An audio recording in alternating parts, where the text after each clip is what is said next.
Alright, starting on my second project, or my next project, not second, I've had a few of them actually.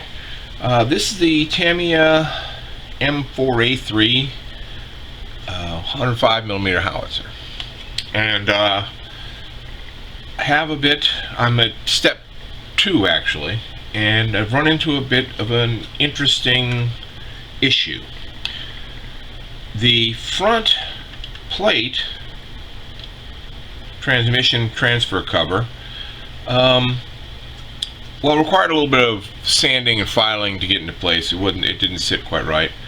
And I finally did get it to where it sit where it's supposed to. It has this little hole right here, and I looked through the instructions and couldn't find that I left anything out, considering it was just step 2, and I can't find anything further down the line that would leave it covered.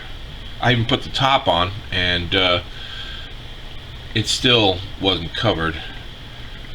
I'm guessing it would be blocked by the drive sprocket, but since I wasn't sure, I decided to go ahead and use a little cardstock and make a filler for it.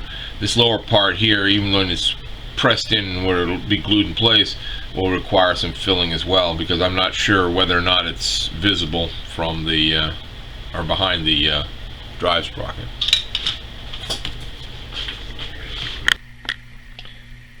Well, it seems that the little holes up front weren't the only spot that was left open in this kit. There was absolutely no under area for the outer sides at all. Had to fill it with sheet styrene and some Tamiya putty.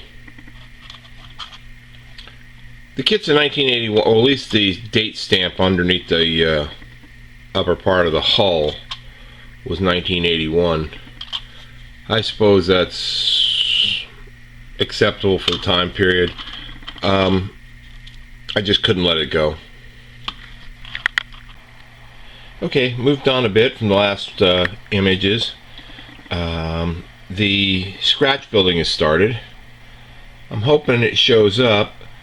There's metal handles in place of little plastic tabs on both of the front hatch covers. I'll be doing that to the turret cover as well. Also, I replaced the back supports on the little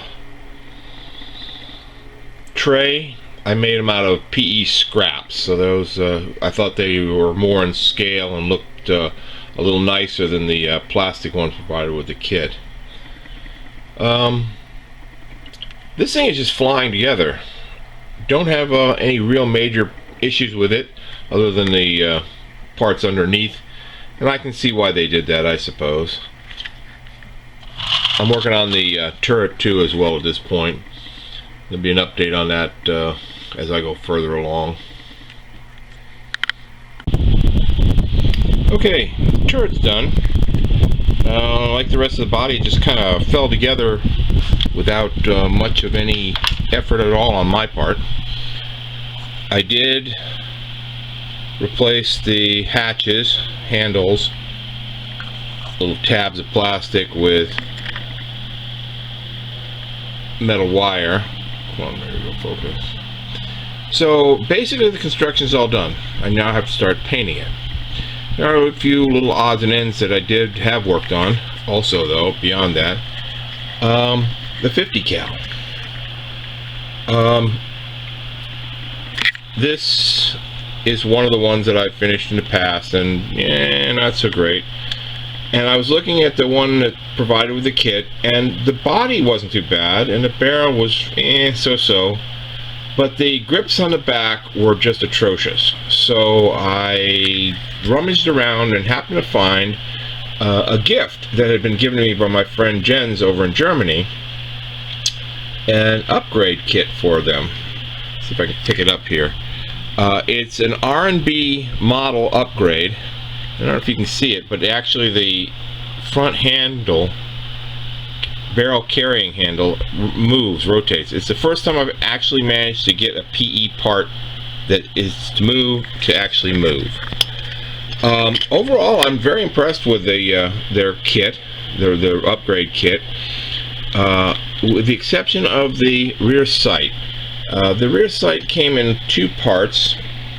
The wing center part was easy enough to take care of, but the sight itself was way too small for me to deal with. I just couldn't get it to glue into place.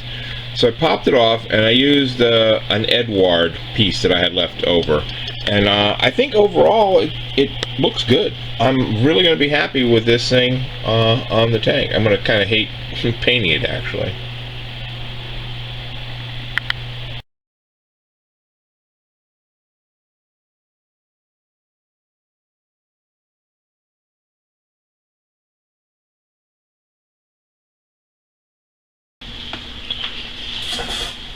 Alrighty, it's finished.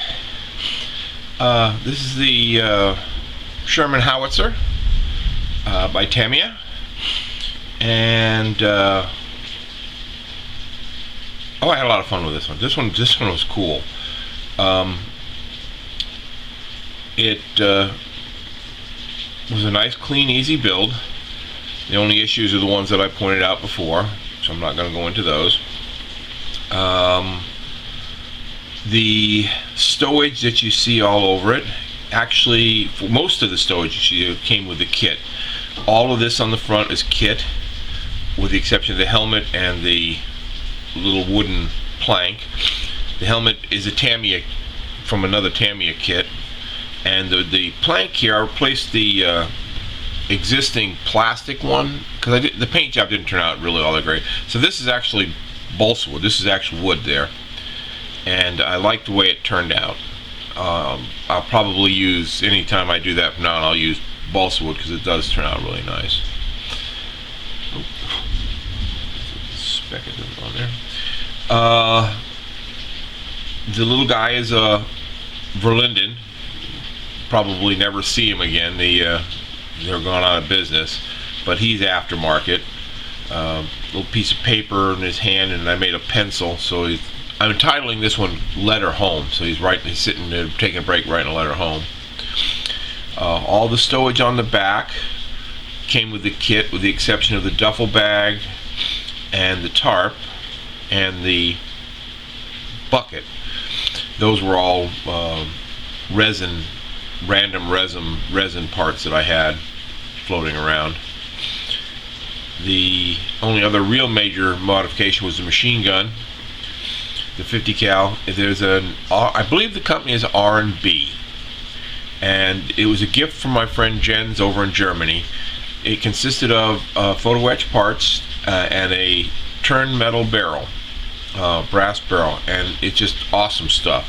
It had the little carrying handle, the heat shroud, the two parts for the charging handle, the little metal flat piece, and then the handle itself is turned brass, as are the two handles on the back are also from the kit, and the bracket that holds them, and they're also turned brass.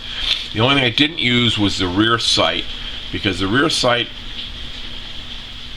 well, truthfully, I couldn't glue it in place. There were two tiny parts that I couldn't get glued together, and I didn't think they looked as good as the Edward PE parts. And since I had a few of those extra, I went ahead and just used the Edward PE part there. The front sight came with it, but I have never been able to bend anything that small accurately. So I simply left the front plastic sight in place and drilled it out, so it is see-throughable if your eyes are that good. The paints are all Tamiya, Vallejo.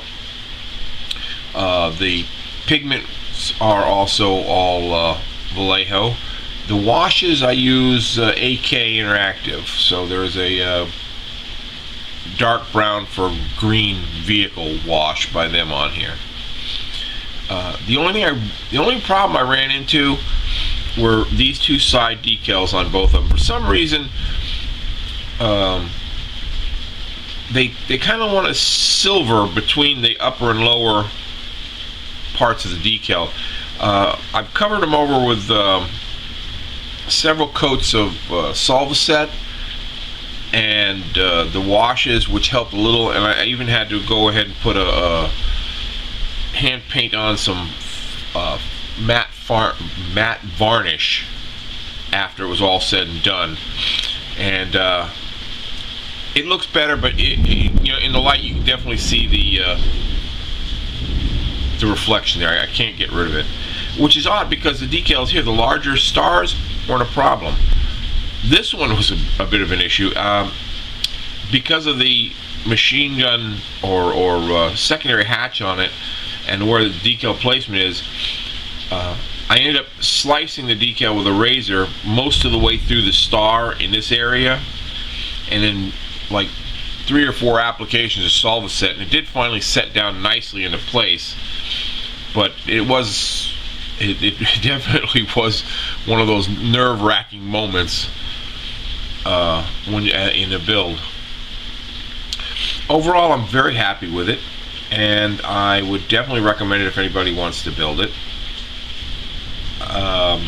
It also came with several additional figures, but they're the typical Tamiya figures. Not bad, but not great either. And I thought they looked a little small compared to the Verlinden one. And also, since I wanted this guy, he's at rest at a resupply, and he's taking a break right home. The rest of them all were in action, and I didn't want inaction figures by an inactive figure. It would have just looked wrong. But yeah, that's it. I hope you liked it. Thanks for watching.